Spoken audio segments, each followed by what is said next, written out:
Welcome to New York Got Game. Welcome back to another edition of New York Got Game. It is an interesting time, as always, with the New York Knickerbockers as they continue their West Coast road trip. We're going to get into that, but the real interest around the Knicks is because Jalen Brunson is out. And the major question is, what are the Knicks going to do?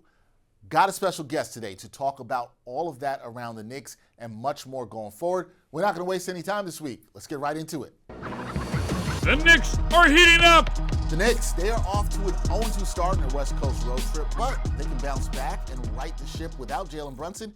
That is the real question that's on the mind of some Knicks fans. So let's answer that question and much more. We're going to do it with a contributor to ESPN who does a great job covering the sport of basketball, the great Maria Marino. She joins me now. Maria, long time no see. How you doing? Hey, it's great to see you. Great to talk some hoop. What do we got, Dex? Well, we got a lot of stuff to talk about with the Knicks, right? And Maria, we're going to start with this because I know you saw it. You saw the moment where Jalen Brunson rolled his ankle on Thursday night. Knicks fans were holding their breaths. How significant is this Brunson injury for the Knicks and their playoff positioning in the Eastern Conference? Man, that moment was like the worst case scenario, right? Because the Knicks had a chance to close it out in regulation and they didn't go into OT. Jalen Brunson puts the cape on, as we've seen him do time and time again, but it puts him at risk for injury. And now you see a player like Brunson go down who is just so indispensable for the Knicks. He's just a huge part of their identity in terms of closing out games. When you think about the Knicks, I mean, they were one of the best teams in the league in clutch games. And a big part of that is Brunson. He just personifies that both with his mentality. He is one of those players that's just not fazed by high pressure situations, but also his skill set. He is really the lone player on this roster that can both consistently create his own shot and set up his teammates for success. So without having him on the floor, it just changes absolutely everything. And, you know, when it comes to playoff positioning, I'm not going to get too crazy worrying about that quite yet. To me, as long as you stay in that sort of 3 to 6 range, look, you're going to have to most likely face Boston or Cleveland at some point. So at least avoid them, obviously avoid the play-in and avoid them in the first round. Yeah, well, they definitely want to avoid the play-in, that's for sure, right? They don't want to get that low at all whatsoever. But I think you made some really good points there about Brunson, and I think the concern for me is the offense has been so heliocentric with Brunson, particularly in crunch time situations, which leads me to my next question here, Maria, which I think is the main question for the Knicks.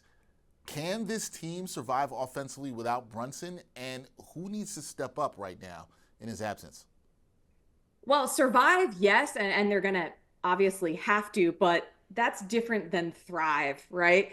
And it's going to have to be a collective effort for sure.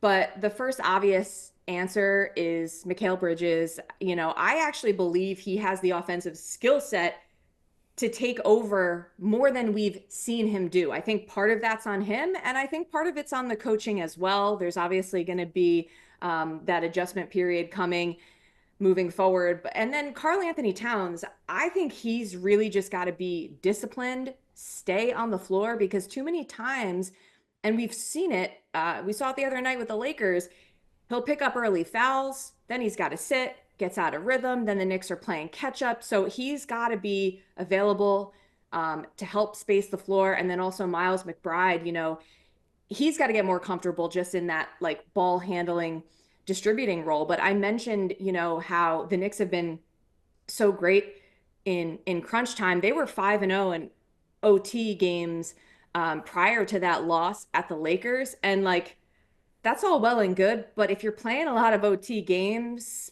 there's also an issue. That means you're not closing it out in regulation. And for a team that has had issues with depth all year long, and with so many players playing heavy minutes all the time, you want to avoid those scenarios at all costs. You want to take care of business and avoid any extra minutes being played. Yeah, they don't need those OT games, right, Maria? That's the last thing you need to see from them there as well, too. I do think Mikal Bridges, who you mentioned, I just did the video on this the other day, right?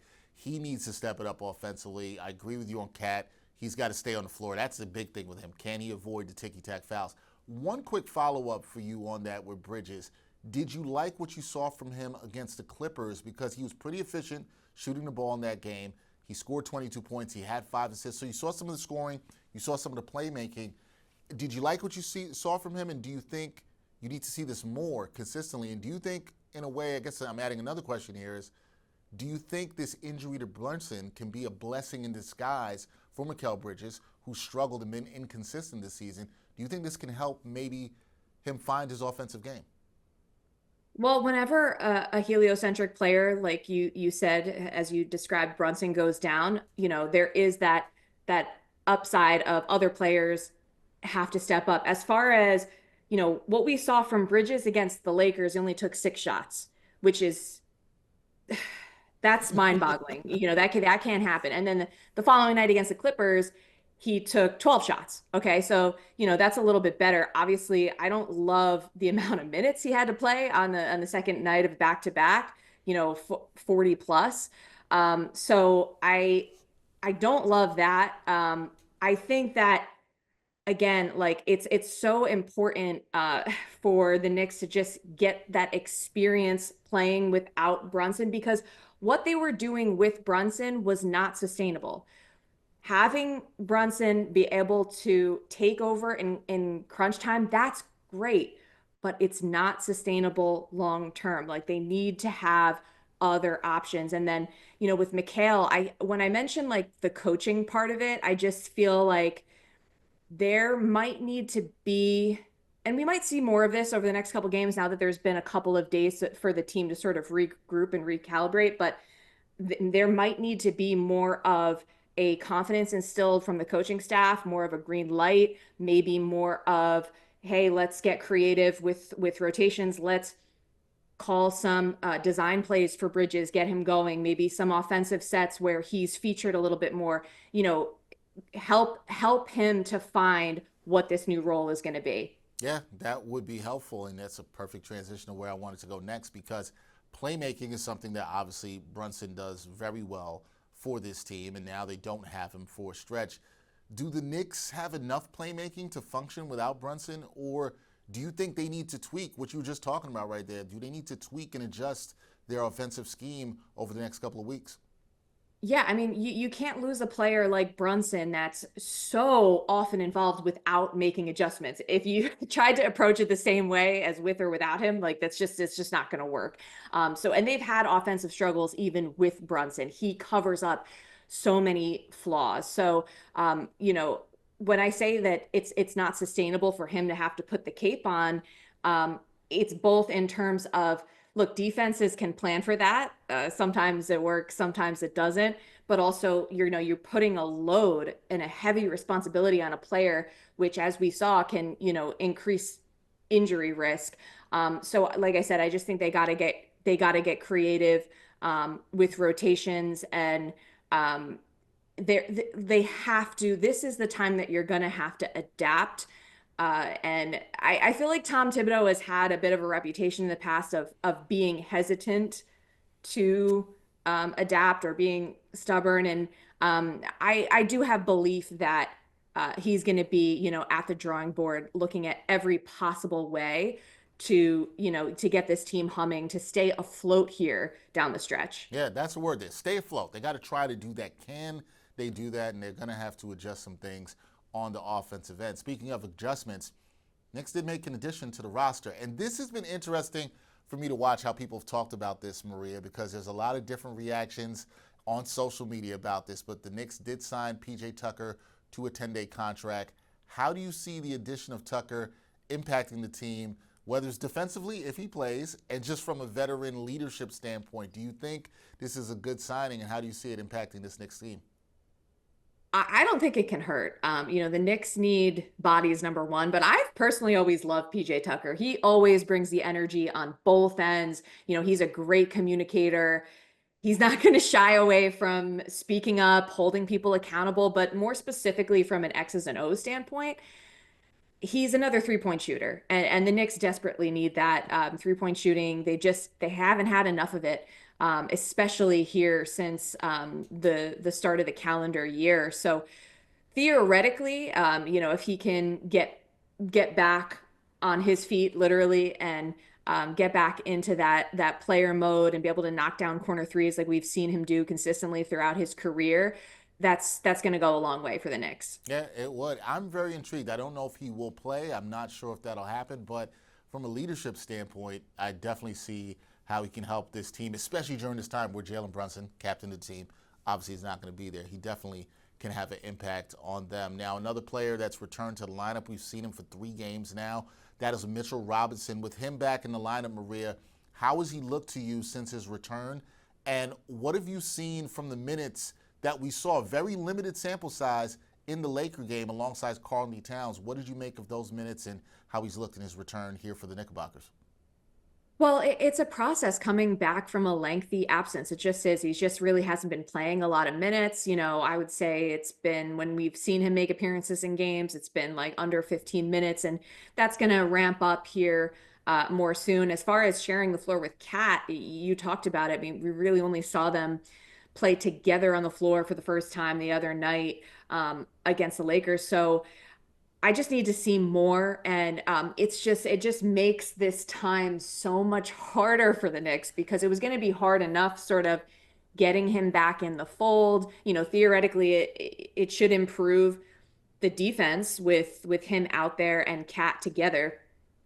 But now you have this added hurdle of Brunson's not available. And so it's just kind of a curveball that's been thrown to everybody. And so my expectations, I'm having to temper them as far as the impact that Mitchell Robinson will have on this team. I don't think what we've seen is anywhere close to what the ceiling is. And it's just, when we talk about the defense, like, people all the time talk about Karl-Anthony Towns being like a liability on defense. And to me, I'm watching it and I'm like, how does this dude, how is he not like great on defense? Like, I don't get it. Like he should be, like, his size, like he should be better on the interior defense. And it hasn't transpired that way. And I know he obviously spaces the floor a lot, and he gets pulled out away from the hoop, right? Because depending on the matchup and whatnot. But it's been a bit mind-boggling. You sound exhausted trying to come up with the answer for why KAT's defense hasn't been good, right? No, I know. I know. I hear you. Yeah, I think Knicks fans are still trying to figure this out as well. Right. And it's exhausting from the standpoint of, like, we got so used to, the Knicks last year were just so good on defense. And I feel like that's taken a little bit of a dip overall. And personnel, has they just haven't cracked the code yet. Mm-hmm. Yeah, they really haven't. They're still trying to figure things out on defense. Now, I will say this. The defense has looked a little bit better in the last couple of games. Obviously, the offense has not, particularly with Jalen Brunson not playing in the entire game against the Clippers. But the defense has been trending up a little bit since Mitchell Robinson came back. The point you make that I think is really good, though, Maria, I don't know how much more we will see of the Mitchell Robinson and Karl-Anthony Towns pairings, particularly with Jalen Brunson not there, because everything is now affected with the spacing. You don't have that true lead ball handler. So I don't know how much we'll see of it. It looked good for a small amount of time against the Lakers, but it's only a very small sample size. So something to keep an eye on going forward. Now, you talked about playoff positioning earlier with this team. How crucial is it, in your eyes, for the Knicks to hold on to the 3rd seed? Or should they just simply focus on trying to play good basketball, staying healthy, heading into the playoffs? And another part of this question is, should they even want to maybe drop to 4, because that would have them avoid Boston in the 2nd round? What do you think about that in terms of their playoff seeding and how they should approach these final few weeks of the regular season? I just think that what we've learned from the Knicks, and in particular in the Tom Thibodeau era, we already saw this last year. They are going to play straight up.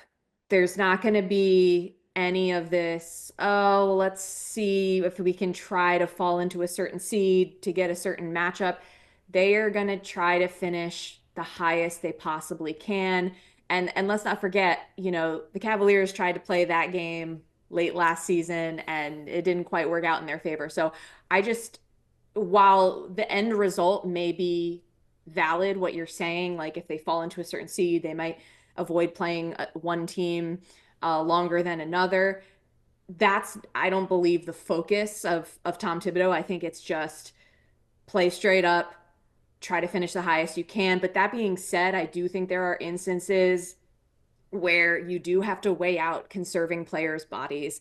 And in particular, when you are shorthanded, which you could argue they've been all year and now even more so. I mean, when you look at the minutes that Hart and Bridges played on Friday night, 46 and 43 respectively, that's a lot on the second night of a back-to-back to only end up losing the game. And I know that there were limited options, coming off the bench. There was a question as to why Tyler Kolek didn't get on a plane from the G League. He should be available, starting on Monday. But I do think there needs to be, of course, you want to finish the highest you can. Of course, you want to win every game. But load management is a thing for a reason. And so you kind of have to weigh that out and be careful about running your players into the ground. Yeah, and the minutes police around the Knicks, that's been a big topic with them this season. And look, I will say this. I'm all for finishing as high as you can. I don't believe in avoiding teams because I don't think that works. If you're going to try to win a championship, Correct. You're going to have to play somebody good at some point, right? So you can't just avoid everybody. However, to your point, with where the Knicks roster is right now, today as we're recording this, they're down a couple of bodies. They do not have the greatest depth. So it's a tricky balance, right? Trying to make sure you can manage a roster and still try to finish as high as you can. All right, Maria, last thing for me here is we've got this West Coast trip continuing. What needs to happen for the Knicks to avoid falling into a slump, because they started off 0-2 on this trip? What needs to happen for them to do that and keep the momentum heading into this final stretch of the season? I mean, I do think we're going to see a much better showing, Monday night than we're going to see what we saw like Friday night. Again, it was a tough task, second night of a back-to-back, losing your best player the night before. Now they've had a couple of days, like I said, to sort of regroup. But I just think it's so important for them to keep getting experience without Brunson, learning how to find a way without him, because they need to establish where they go when they need a bucket without their usual go-to player, because that's the biggest thing that you lose with Brunson. You lose the ability to give it to somebody who's going to bail you out. So again, Friday night, tall order in terms of adapting. Sacramento and Portland, though, I think are winnable, get right type of games. I expect a much better effort. I expect them to look a little more fluid, a little less shell-shocked. And if they end up winning those games, that's going to do a lot for their confidence. The other players not named Brunson, their confidence, because that's what matters right now. And so just getting the experience without Brunson on the floor and finding a way. And, another player we haven't even mentioned yet is OG Anunoby, who, I think he's been great for the most part. The problem is, like I said before, consistently creating your own shot or finding your teammates. That's what Brunson provides. And without him there, they got to find a way to set up OG, whether that's, McBride getting more comfortable distributing, things like that. That's going to need to come into play. And then, Josh Hart, he's just so crucial. And I know he's been struggling, shooting the ball a little bit of late, but the things that he provides, the value, the hustle, the rebounding, protect Josh Hart at all costs. Cause that's my biggest fear is he just plays and plays and plays. And I'm just afraid that at some point it's gonna catch up. And so just protect Josh Hart. That's all I have to say. Yeah, no, the burnout could be real for Josh Hart, right? Because he plays so hard, and he has not had the best defensive season, and he's sometimes hesitant to shoot the ball, but he is another guy who can handle the ball. He's good at 4-on-3 situations. He can make some plays. It's really going to be interesting to see who becomes the playmaker, Maria, and I wonder if we do maybe see, I know fans have been calling for this, maybe a little bit of Tyler Kolek, who is now back with the team. Maybe we see some from him. Maybe we see Deuce McBride getting more comfortable. Would you like to see Kolek? So here's what I will say about that. don't act like he's going to be some savior. All it is you just need bodies. You need to be able to lighten the load, even if it's a few minutes a night on some of these other guys. So that's why I'm in favor of giving people a chance. It's not because I expect them to come in and like change the game. It's just we need to again avoid like the fact that you had 40 plus minutes on the second night of a back to back for those two guys, Hart and Bridges. Like that's a lot to ask. Everything it all adds up over the course of the season. All those minutes, all that mileage adds up. And so you have to be able to control that just a little bit. Yeah, and I think when you can give guys a chance, even if it's a couple minutes, like a call, like I think it could be helpful for the Knicks, particularly in the stretch where they'll be without Brunson. At least we know this for at least 2 weeks. He'll be reevaluated then, but I think if you're a Knicks fan, you have to think it's going to likely be much more than that. But we'll see how it all plays out. If the Knicks can survive without Jalen Brunson and adjust and adapt their game in this final stretch of the season. That is Maria Marino. Check her out. She's a fantastic contributor to ESPN, doing a great job, as I said, covering the sport of basketball all around. Maria, I appreciate you coming on New York Got Game with me. Always a pleasure to see you and talk to you, and we're going to have you back again soon. Appreciate you having me. The Knicks are on fire! All right, we got some more things to talk about surrounding the Knicks, including some drama between Karl-Anthony Towns and Draymond Green. Really all started by Draymond Green. And then also a little bit of a look into which players really need to step up. I think there's two that we could focus on with the Knickerbockers. So to talk about all that, it's my guy, Knicks beat reporter for the New York Post, Stefan Bondy, joins me now from Sacramento. Steph, what's going on? What's up, man? How's it been? It's been good. It's been good. I mean, Awesome. hey, better than Knicks fans are doing right now because they are very worried about how things are going without Jalen Brunson. But before we get to that, I wanted to ask you about everything that we saw this week with Draymond Green and his comments with Karl-Anthony Towns. We know that he pretty much said that KAT was ducking Jimmy Butler. He was ducking Jimmy Butler in the game against the Warriors. And obviously we know what KAT went through personally and why he was out for the personal reasons. First of all, I'll ask you, Steph, what was your reaction to those comments by Draymond Green on his podcast? Well, I had two. One was that it was completely reckless. It wouldn't have been hard for either him or the producer of that show or Baron Davis or anybody to look up why he missed that game. They were under the assumption that he was faking an injury. So listen, it would have been very easy to correct that situation. Even if they had said it on the podcast, somebody has to still edit it and produce it. So somebody saw that and said, all right, we're still going to put that, on the air or whatever. So it was completely irresponsible to run with something that was just easily you could find easily that it was incorrect.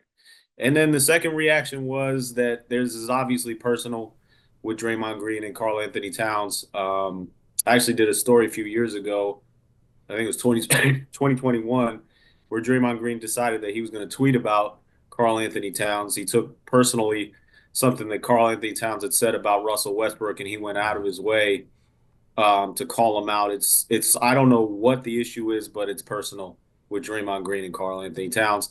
And it's obviously, and it's been a long time, personal with Jimmy Butler.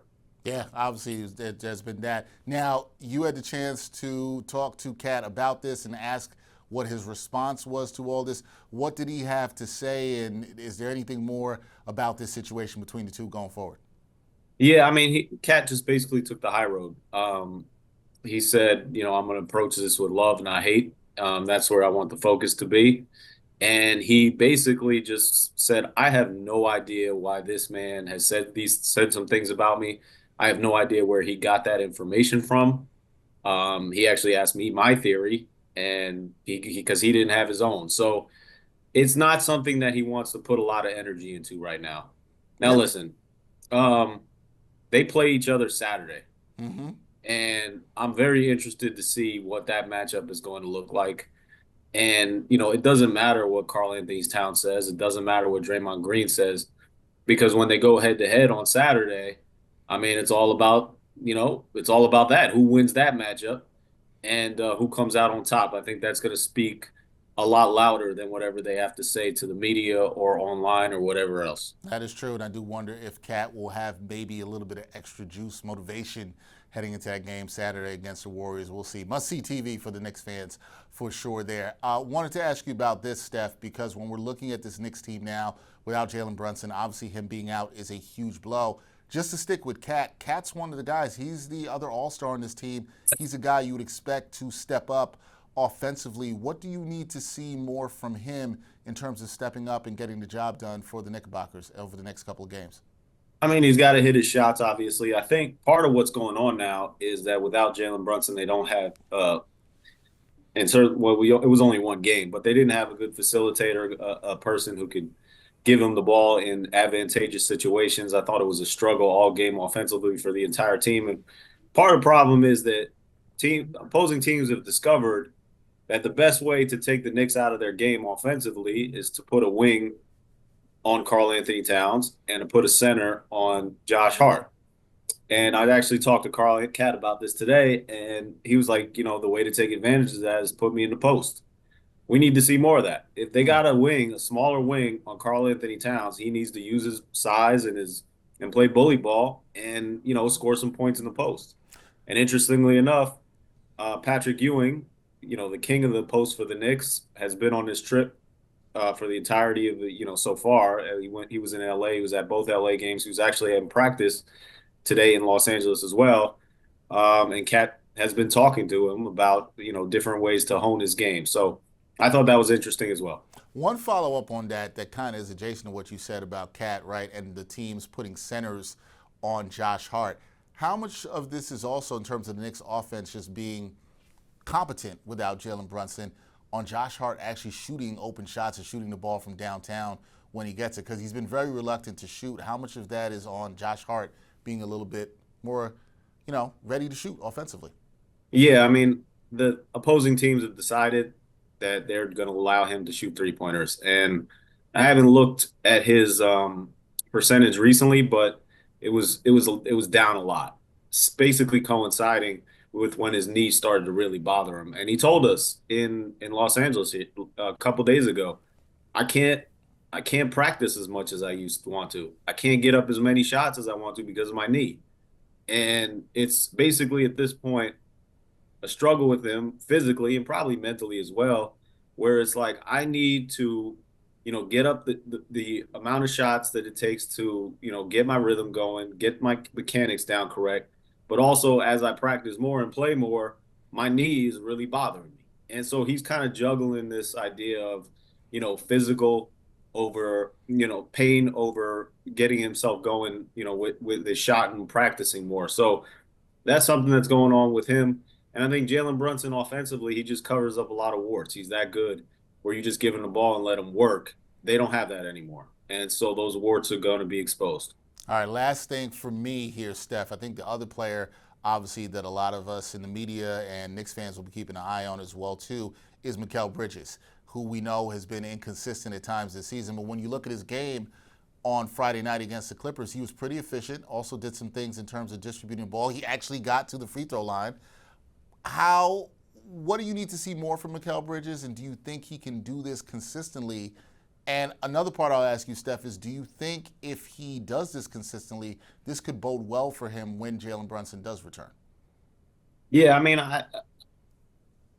everybody expected more from Mikal Bridges offensively, and because we saw what he was capable of doing in Brooklyn. And I'm not going to put too much stock into what he did against the Clippers because when it came down to the fourth quarter, he just disappeared again. And the Knicks, I think they only had 10 points in the final 7 minutes or something like that. That's when they really got buried.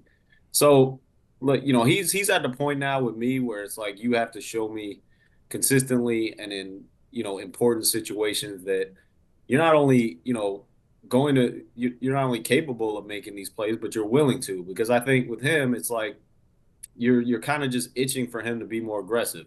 And, I looked at the way he created his foul shots, and it wasn't, he was a little bit more aggressive in the first half, but then again, in the fourth quarter, he kind of lost that. So I'm gonna have to see that for a more sustained stretch before I say, well, this is something encouraging. Yeah, going to have to see more from Mikal Bridges, going to have to see more from the Knicks. We'll see how they finish up this rest of the road trip. 3 more games to go. Stefan Bondy will be covering the Knicks for us for the rest of the road trip at Sacramento, at Portland, and then at Golden State. Steph, good to see you. Enjoy the rest of this long trip. I'll see you when you return to New York. All right, man. Thank you. So despite the 0-2 start, it's not over for the Knicks on this road trip. They can still finish this road trip with a winning record, but they'd have to win their final 3 games. So Monday at Sacramento, then at Portland on Wednesday, before finishing up the road trip next weekend at the Warriors, where they'll look for a rematch, try to avenge that loss that they had last week at the Garden. So the Knicks can still finish up this road trip strong. We'll see if they can do that. We'll see if the offense becomes just a bit more fluid and players like Mikal Bridges and Karl-Anthony Towns can step up in their roles. As far as St. John's basketball, look, they finished their regular season strong, 18-2 in the Big East. That matches the best conference record that the UConn Huskies had last year. And now they're on to the Big East tournament, where we're going to see if they can also win the Big East tournament title. They will start play on Thursday, so as they get the bye for the first day of the tournament. So things looking good for St. John's as we are officially into March Madness. We'll be talking a little bit more about the Johnnies coming up and what they are doing as they look to make a deep run. They could actually get a 2nd seed in the NCAA tournament. It's all going to be very interesting. That does it for this edition of New York Got Game. As always, thank you to the people that work on the show. My editor, Corey Porter, producer, Nick Frederico, also production assistant, Jeff Stansbury. I'm Dexter Henry. We'll catch you next time next week on another edition of New York Got Game. And thanks for watching New York Got Game. Boom shakalaka.